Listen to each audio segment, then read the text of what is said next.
Every day, it seems, there's a new, bewildering or frightening story about AI in the news. How it's going to steal our jobs, spread internet fakery on a colossal scale, and generally take over the world. But what exactly is AI, artificial intelligence? And are the scare stories even true? 5 things you really need to know about AI.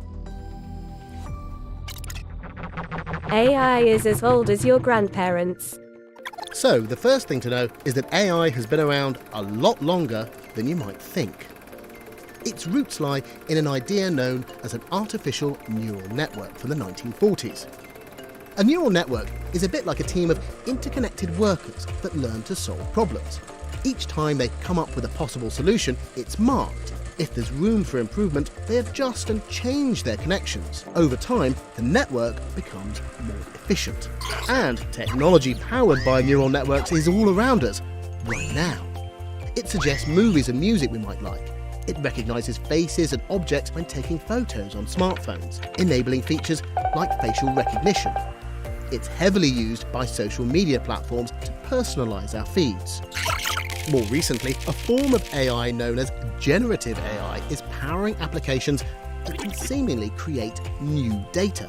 It can also power chatbots like OpenAI's ChatGPT and Google's Bard, which give human-like responses to questions.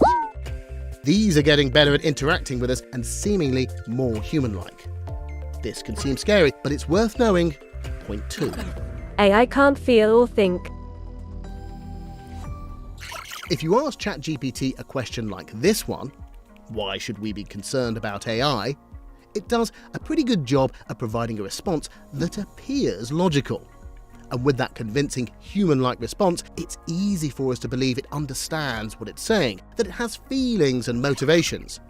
It's understandable that we do this, but it's worth remembering. Right now, AI can't think or feel, can't love or hate.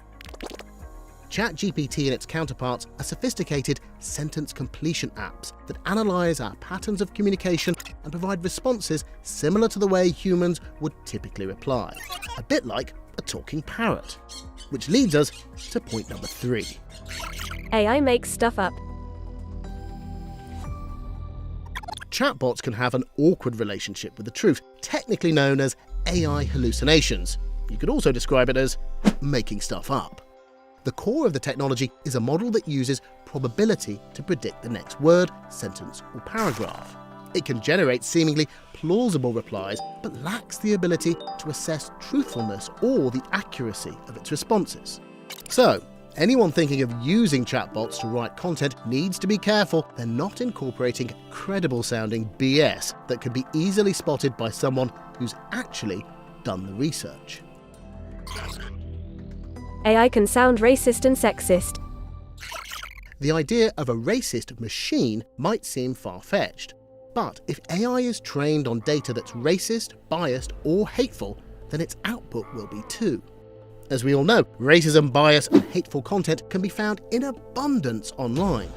In 2016, Microsoft launched an experimental chatbot called Tay, but quickly pulled the plug after it made racist and offensive remarks. It learnt to do this from interacting with users on social media. Microsoft apologised and promised to implement improved safety features in future. This is why the ethical framework that governs any AI application is incredibly important, and why many are calling for safeguards to prevent bias and hate speech to be built into AI systems. AI has incredible potential. For all the notes of caution, it can be easy to forget there's many potential benefits to AI. It's set to truly revolutionise healthcare. AI has already discovered new drugs and is being used to identify cancer cells much more reliably than humans. And AI chatbots can behave like patient teachers when we struggle to understand a complex topic, summarising huge volumes of information for us. The AI revolution has the potential to enhance and speed up work in many fields, from software programming to animation to law enforcement and journalism. This has pluses and minuses, of course, but could this extra capacity free us up to do other things, like tackling climate change or looking after ourselves and each other better?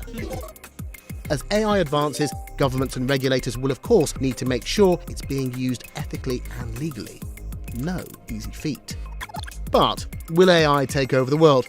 Don't forget, AI is a tool, and even a powerful tool can't take over the world on its own. It's up to us to decide how we use it.